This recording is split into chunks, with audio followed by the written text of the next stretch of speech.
ಮಾನ್ವಿಯಲ್ಲಿ ಸಂಗ್ರಾಣಿ ಕಲ್ಲು ಎತ್ತುವ ಸ್ಪರ್ಧೆ. ರಾಯಚೂರು ಜಿಲ್ಲೆಯ ಮಾನ್ವಿ ಪಟ್ಟಣದ ಬೆಟ್ಟದ ಗವಿ ಅನ್ನಮಯ್ಯ ತಾತನ ಜಾತ್ರಾ ಮಹೋತ್ಸವ ಅಂಗವಾಗಿ ನಡೆದ ಸಂಗ್ರಾಣಿ ಕಲ್ಲು ಎತ್ತುವ ಸ್ಪರ್ಧೆಯಲ್ಲಿ ಯುವಕರ ಶೌರ್ಯ ಮೆರೆದಿತು. ಈ ಸ್ಪರ್ಧೆಯಲ್ಲಿ ಪ್ರತಾಪ್ ನಾಗರದೊಡ್ಡಿಯವರು 110 ಕೆಜಿ ತೂಕದ ಕಲ್ಲನ್ನು ಎತ್ತುವ ಮೂಲಕ ಎಲ್ಲರ ಮೆಚ್ಚುಗೆಗೆ ಪಾತ್ರರಾದರು. ಮಾನ್ವಿ ಪುರಸಭೆಯ ವಿರೋಧ ಪಕ್ಷ ನಾಯಕ ರಾಜ ಮಹೇಂದ್ರ ನಾಯಕ ದೊರೆ ಮಾತನಾಡಿ, ಈ ರೀತಿಯ ದೇಶಿ ಕ್ರೀಡೆಗಳು ನಮ್ಮ ಸಂಸ್ಕೃತಿಯ ಹೆಮ್ಮೆಯ ಭಾಗ. ಇಂದಿನ ಯುವಕರು ಮೊಬೈಲ್ ಮತ್ತು ಸಾಮಾಜಿಕ ಜಾಲತಾಣಗಳಲ್ಲಿ ಮುಳುಗಿಬಿಡದ ಈ ರೀತಿಯ ಕ್ರೀಡೆಗಳಲ್ಲಿ ಭಾಗವಹಿಸಬೇಕು ಎಂದು ಹೇಳಿದರು.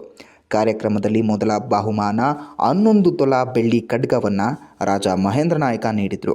2ನೇ ಬಹುಮಾನವನ್ನು ಗ್ರಾಮ ಪಂಚಾಯತ್ ಸದಸ್ಯ ಕರಿಲಿಂಗಪ್ಪ, 3ನೇ ಬಹುಮಾನವನ್ನು ಗಣೀಂದ್ರಿ ಮತ್ತು 4ನೇ ಬಹುಮಾನವನ್ನು ಬಸವರಾಜಸ್ವಾಮಿ ಹಾಗೂ ಜಯಕುಮಾರ್ ನೀಡಿದರು. ಈ ಸಂದರ್ಭದಲ್ಲಿ ಸ್ಥಳೀಯ ನಾಯಕರು, ಕ್ರೀಡಾಭಿಮಾನಿಗಳು ಹಾಗೂ ನೂರಾರು ಭಕ್ತರು ಭಾಗವಹಿಸಿ ಕ್ರೀಡಾಪಟುಗಳಿಗೆ ಚಪ್ಪಾಳೆ ತಟ್ಟಿ ಹರ್ಷೋದ್ಗಾರ ವ್ಯಕ್ತಪಡಿಸಿದರು.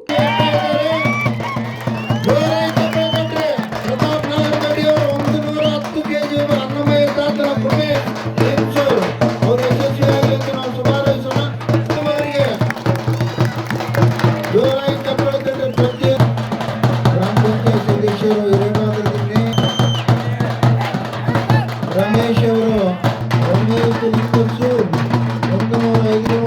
ಕೆಜಿ